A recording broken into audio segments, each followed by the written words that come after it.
All right, are we Center good? stage on the mic. Check the cool wax. It's the new style. 4 and 3 and 2 and 1.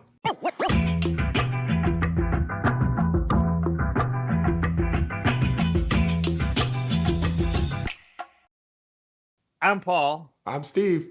and this is Check Your Shelf, Shelfie Edition. So, in an attempt to make more videos for you guys and to for me to get better at book reviews, which I'm terrible at, we came up with the idea to do Shelfie. What a Shelfie is it's kind of like a more focused, shorter review of a book or short story we read. A book or short story we read. I'm going to go first since I like to humiliate myself. This Shelfie, we're going to be talking about the Treasure at Loatani Point by Rail W. Nolan. Rail Nolan. More on him towards the end. And again, shout out to Bad Taste Books for inadvertently reminding me that I had this book. Treasure at Loatani Point came out in 1990 by Dell Books. It's part one of like 4 or 5 books in a series, the Max Donovan series. Max Donovan is basically a import-export smuggler, we'll call him. He's a Vietnam vet. He's a pilot with more balls than brains. How many more? Well, exactly one. Exactly one. The thing about this book, before I get into the plot too much, and I don't want to ruin the plot because there are some booktubers out there who are wanting to read this, so I won't ruin it for you. He's an importer-exporter from the Art Vandelay Institute of Importing and Exporting.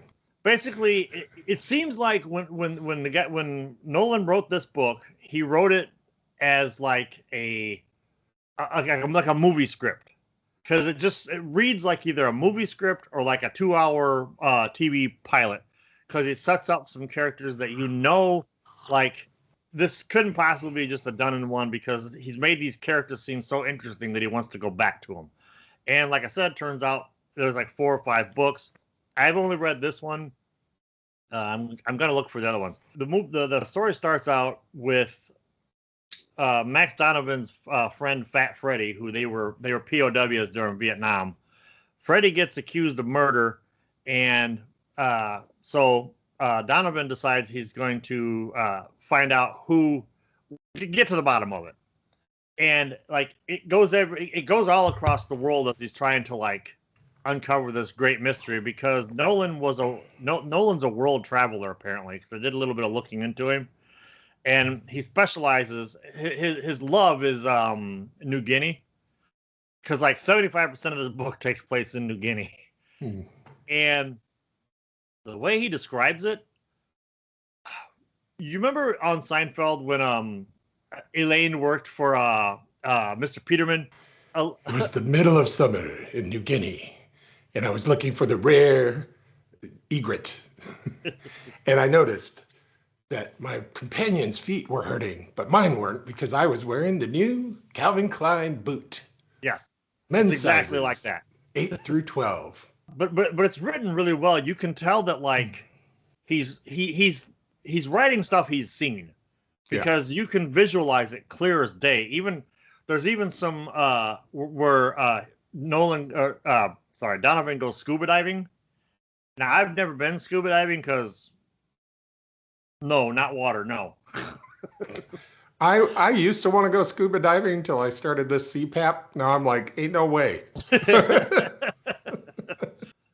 Again, I don't want to reveal too much, but Nolan ends up Nolan. Why do I always conflate the author with the? Because they're 2 good names, Rail Nolan.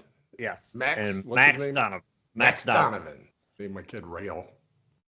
That's an interesting. That's not a name you hear every day. As Rails in the comments just start delivered like, the Rails. Sorry, Rails. So it goes from San Francisco to New Guinea, where he tries to, because there's the one clue behind this whole story are these like really rare bird feathers.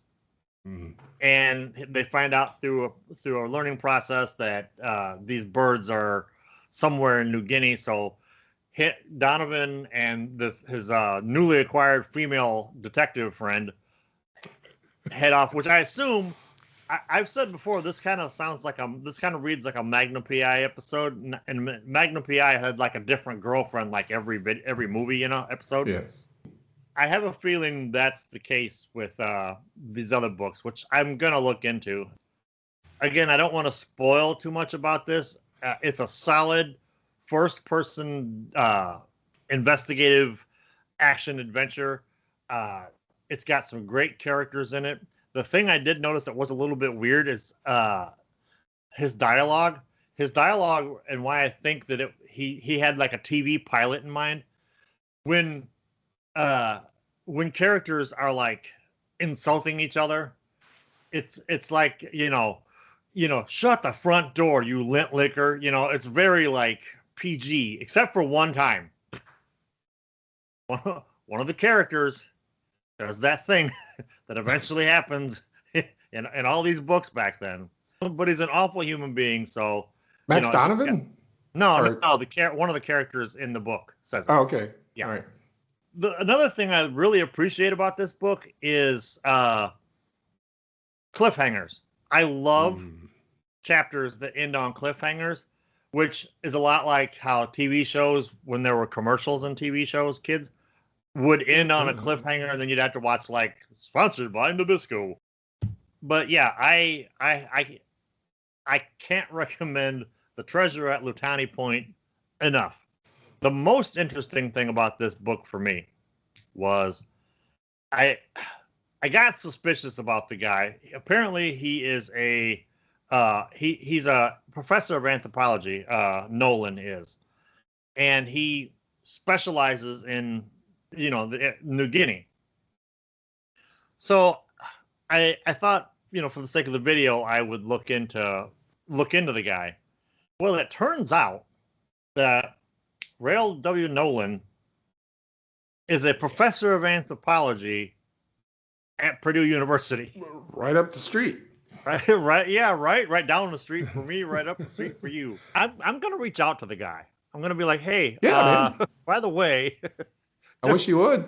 Just to see what kind of response I can get. Maybe I'll send him this video, and then I'll get a cease and desist email. My son is super interested in anthropology. So it would be kind of a fun thing to get to know that guy. Bro, yeah, we're going to do that. I'll get a hold of him. I'll talk about his book a little bit, and then I'll mention how my best friend's son is wanting to get in, is interested in anthropology. We'll get a whole thing going. There you go.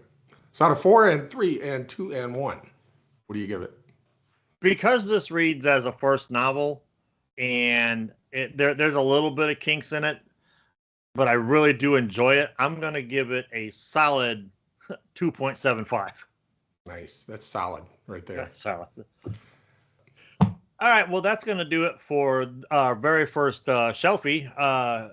Let us know down below if you like this format. So far, it's been fun. And like I said, I'm hoping it helps me get a little bit better at doing reviews and kind of focuses our ADHD brains a little bit. So for Rael W. Nolan, and all the rails out there, and Fat Freddy, I'm Paul. I'm Steve. And the next time you're looking for something to read, check your shelfie.